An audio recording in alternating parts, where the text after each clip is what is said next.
వలసలు అలకలతో వికెట్ పడకుండా టీడీపీలో బుజ్జగింపుల పర్వం కొనసాగుతోంది. ఫస్ట్ లిస్ట్ లో టికెట్ దక్కని సీనియర్లు చంద్రబాబుతో భేటీ అయ్యారు. మనసులో మాట చెప్పారు.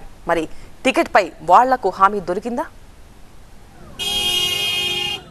గెలుపే లక్ష్యం, పొత్తే మార్గంగా ఉమ్మడి కార్యాచరణకు మరింత పదును పెడుతున్నాయి టీడీపీ, జనసేన.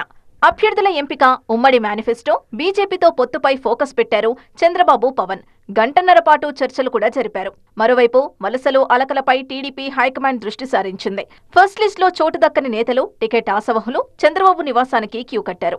వైసీపీ నుంచి టీడీపీలో చేరిన నర్సరావుపేట ఎంపీ కృష్ణదేవరాయలు, వినుకొండ అభ్యర్థి జీవీ ఆంజనేయులు చంద్రబాబుని కలిశారు. ఇక సర్వేపల్లి టికెట్ను ఆశిస్తోన్న మాజీ మంత్రి సోమిరెడ్డి చంద్రమోహన్ రెడ్డికి తొలి జాబితాలో చోటు దక్కలేదు.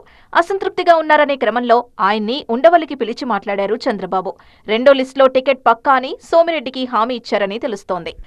శ్రీకాకుళం జిల్లా టీడీపీ నేతలు సైతం చంద్రబాబు నివాసానికి క్యూ కట్టారు. ఎంపీ రామ్మోహన్ నాయుడుతో కలిసి చంద్రబాబును కలిశారు గౌతు శివాజీ.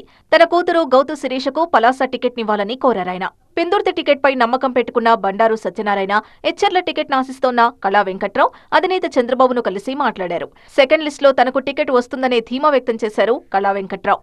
అనకాపల్లి టికెట్ను జనసేనకు కేటాయించడంతో అక్కడి టీడీపీ ఇన్ఛార్జ్ పీలా గోవిందును పిలిచి సర్దుకుపోవాలని ఇప్పటికే బుజ్జగించారు. అందరికీ న్యాయం చేస్తామన్న చంద్రబాబు హామీపై నేతలు సంతృప్తి వ్యక్తం చేశారు.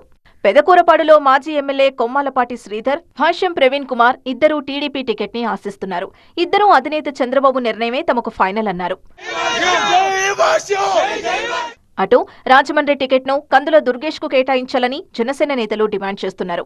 ఈ క్రమంలో రాజమండ్రి నుంచి పోటీకి సిద్ధమైన గోరంట్ల బుచ్చయ్య చౌదరి కందుల దుర్గేష్ ను కలిసి మద్దతు కోరడం చర్చగా మారింది.